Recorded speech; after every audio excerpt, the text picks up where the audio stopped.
50 dones. Aquesta empresa va lluitar per ser reconeguda, per triomfar, dirigida i portada per dones tal com us he dit.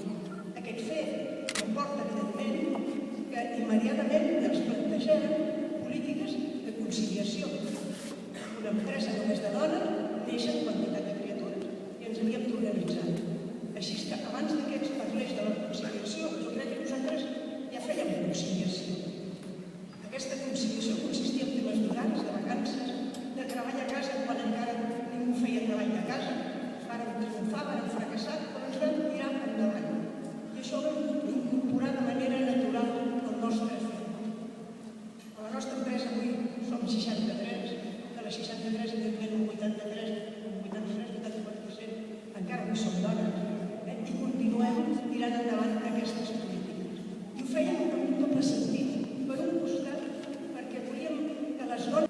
A la nostra empresa avui som 63, de les 63 evidentment un 83% encara avui som dones, i continuem tirant endavant aquestes polítiques. I ho fèiem amb un doble sentit.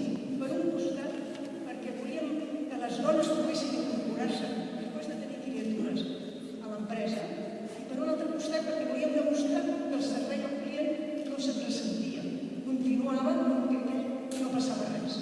Per això el premi el volem dedicar a la nostra mare i a les més de 200 dones que al llarg d'aquests anys han treballat amb nosaltres.